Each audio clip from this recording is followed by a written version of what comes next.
loves, and welcome back to the channel. Today we're going to have a really quick conversation on decolonizing your spiritual practice and why it's important. But before we get started, do not forget to get tickets to the Healing Generational Trauma Part 2 workshop, which is going to be in the link down below. If you missed Part 1, which was last month, you can still watch the whole entire thing. It's on the Patreon on the High Priest, High Priestess level. I don't like to let any of my workshops go to waste, so I like to still give the Patreon members access to accessing these things, because I think it's important for knowledge not to go to waste. So if somebody wants to revisit all of the things that we've worked on in these workshops, it's absolutely available for that. So definitely make sure you check it out in the link down below. And if you just wanted to get tickets for Part 2, the link will be down below as well. So definitely make sure you get your tickets as well. So with that being said, we're gonna get started on this conversation when it comes to decolonizing spiritually. And the topic of decolonizing is so long. I can talk about so many different aspects of decolonizing in so many different ways, because it is an extensive process. But there's a lot of different ways that you should understand how your practice is influenced by colonization, especially when it comes to your relationship with different things. So spiritually speaking, when it comes to decolonizing your practice, if there's something that you practice right now, ask yourself, where did this originate from? And be truthful about it, because I see a lot of people do spiritual bypassing and practicing like certain things that are literally not from their own specific culture. There are certain things that are open, okay? There are certain things that, yes, they are open for people to practice. And those practices or religions may be open, but that doesn't mean that you can just take certain things and just blend it into other things and then call it something else, because that's stealing. Let's just be real now. So you have to and I will always say this, Hinduism is the one religion that gets the most theft and the most thievery out of any other religion in the world, period. If you need proof, go on the search bar and look up yoga, and you will only see white practitioners that's it. And I've seen comments of white people saying, oh, I thought that it was invented by white people. No. Yeah, you're gonna have to look up Hinduism and the appropriation of yoga and the misinformation and all. There's a lot. It's a lot. Now, with that being said, when it comes to your decolonizing your spirituality, you have to look at your own ancestral practices first. How your ancestors would have practiced, how colonization influenced the way that they ended up practicing, how your closest ancestors or your current family relations who are older practice today as well, because that's super important. There's a lot of ways where different things got blended in with other things through colonization, and I can speak to this because y'all know I'm Dominican. So in my island we have 21 divisions, which is Dominican voodoo, and it is it is a mixture of different ancestral influences, but I still know where each one comes from. I still know where each practice comes from. I understand oh, this is the African side. Oh no, this is the Taino side. This is our Native American side. Oh, this is the influences from Christianity and just the influence from religious indoctrination. I can still dissect oh, we do this because of that. We use this because of this. You should still be able to understand how it kind of came in and blended together as you're practicing with it. And as you deconstruct it, understanding what came from what and who came from who, right? When it comes to decolonizing your spirituality, you also need to understand the disconnect between you and nature. The reason why this is important is because if you look at the United States, for example, this was one of the most annoying facts that I learned not recently. I've heard about it from last year, I believe it was, but it's called botanical sexism.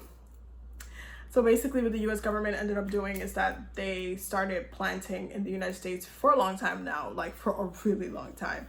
They started planting male trees which produce pollen all over, instead of planting female trees which produce fruit because they wanted people to buy their food from, you know, capitalist institutions instead of being able to pick it up in nature. When I was in Puerto Rico, there was like mango trees everywhere. I was having mangoes all of the fucking time. Okay. I was so happy because it felt very much like I was in DR. In DR, you see trees anywhere. You see a freaking cherry tree. You see a guava tree. You about to go boom, boom, boom. You about to go have a snack. You about to go make some juice. You see a passion fruit. You see a chinola tree, a passion fruit tree. You about to go make chinola. You about to go make some juice. Like, you see the tree, you take the fruit, you go do something with it. Okay, you go make a refreshment. You go eat it, right? In the United States, literally the governments have only planted male trees. And this, in part, not only disconnects you from nature, because traditionally and indigenously, we are supposed to have a relationship with nature. We're supposed to be taking care of nature. This is why a lot of people don't care about what's going on in nature, why climate change is as bad as it is, because people don't understand that we're supposed to be at one with nature, not this distance with nature. But the government has created this distance with nature. And so a lot of people don't understand how to really connect with nature, aside from just like, oh, I'm at the beach with a mojito and just drinking it or whatever. Which is really, really, really weird to me, because a lot of these points, lakes, rivers, the beach, mountains, a lot of these different points are high spiritual points. And so it's just really weird to me to see like the separation, but that is from religious indoctrination, and that is from government oppression of the people, because that whole entire thing, I'm telling you, it's weird to me, because like growing up and just coming into the United States and seeing that the trees didn't have any fruit, when I literally go back to DR, in every single backyard of all of my family members, there's different trees, different stuff growing, and I could just start munching. Like, it was weird to me. It was weird. And the fact that the United States, in a lot of states, they will tax you if you're growing stuff from your front yard specifically. They'll start taxing you for if you're like, they'll fine you and stuff if you're growing food and stuff on your own property. Like, it's,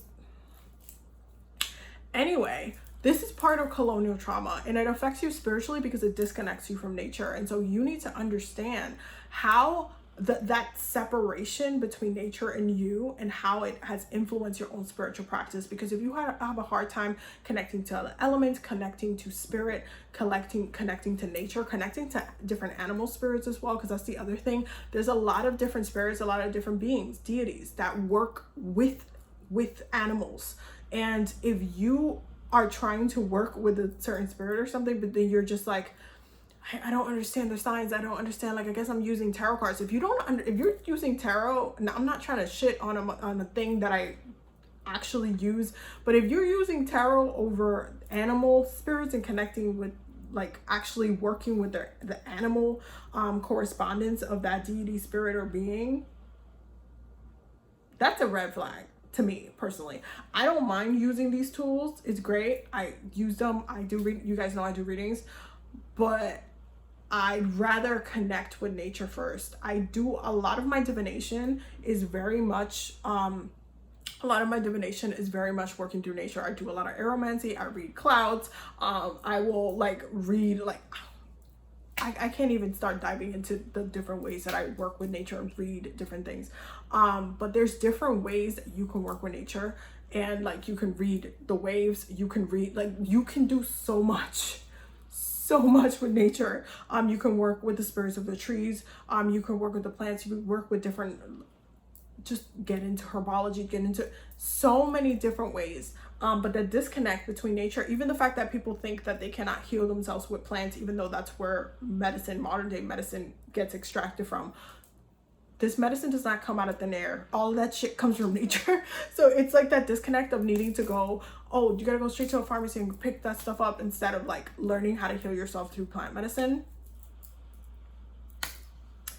That's part of that colonial trauma.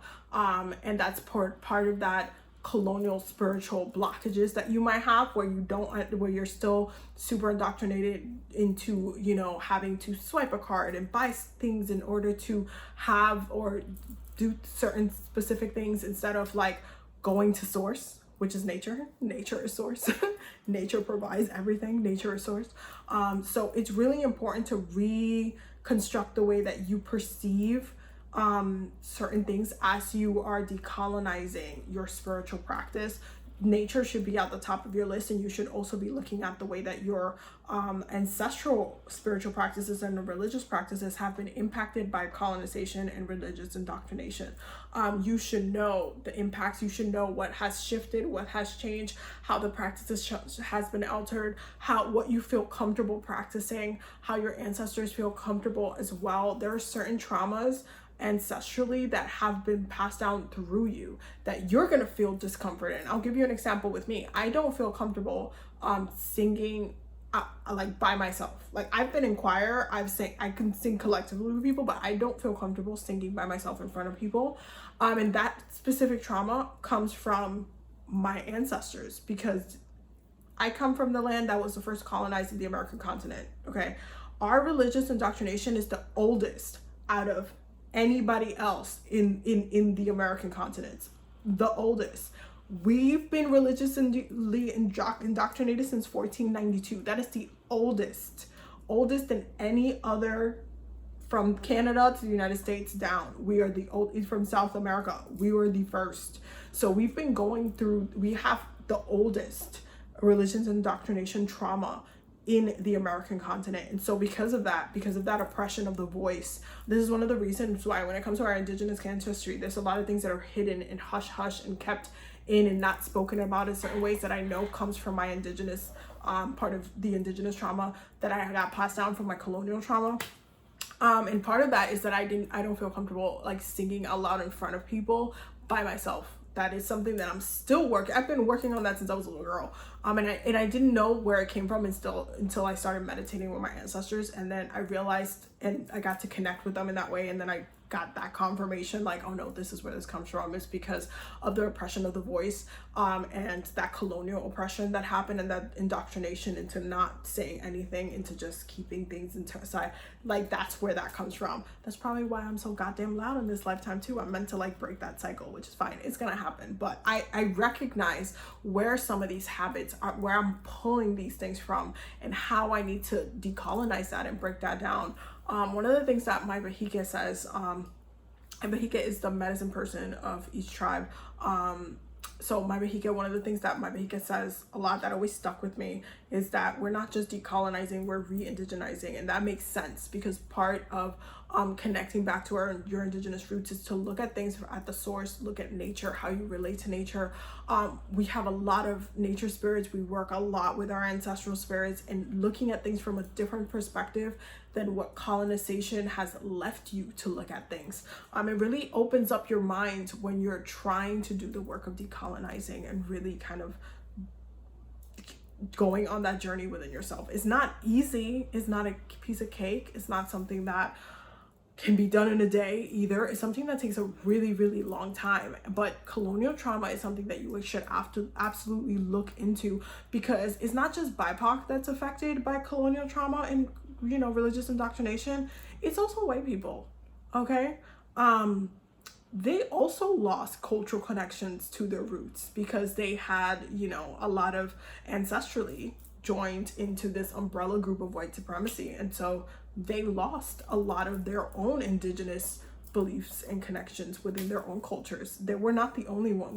BIPOC is not the only one that lost that, you know, that thing. It was also them. It's a collective issue because of white supremacy. It's a whole collective issue, but it's still important to dive in and actually learn about these things. And as you're learning about your own ancestral practices, look at the influence of colonization and how it made it forced your ancestors to stop practicing, to forget, how you're still carrying those type of issues, how you feel about practicing your ancestral practice. Does it feel liberating? Does it feel like you're kind of almost afraid? Does it feel like it's like it just is like this weird feeling about it? Like, how do you feel? You really, like, honestly, if I were you, I would start a, you know, decolonizing journal and really write about your journey in decolonizing. It's very helpful to kind of process your thoughts and really see, you know, how you kind of come to understand and process certain things that happened. But it's super, super important to really break things down, really understand how we are coming back to nature, how we want to connect, how we want to live moving forward. Because as you re-indigenize and as you connect back to your ancestral roots, you start seeing the power in nature, the power in community. It's no longer like, oh, like you take care of you and you gotta handle you and you gotta take care of your shit. Is okay, we all got disconnected from each other because there's power in numbers. All indigenous cultures are built on community. There's power in numbers. What they did was they separated all of us and forced us into their belief system and made us and then completely abused us in the process. That's what they did. And so you have to kind of break down those barriers one by one and put the pieces back together, and also heal your ancestors in the process, because they went through this shit and you're carrying all that blood, you're carrying all that trauma. So you do have to, address that as you are decolonizing. Anyway, this is going to be part of my, Taino Reconnecting Native series, but also I wanted to talk about this just as just one of the Bruja topics, just because I feel like it's really important to look at decolonizing your practice and journeying in and understanding like how things like this impacted you personally and your ancestry and your ancestors, and how to kind of take steps to move forward. So there'll be more videos for these series, but I hope that you guys enjoyed the conversation. I'm gonna go ahead and sign off. I love you guys so much. Don't forget to subscribe if you're new here. Don't forget to check out the Patreon down below and get your tickets for the workshop. I will see y'all in the next video. Have a very blessed day.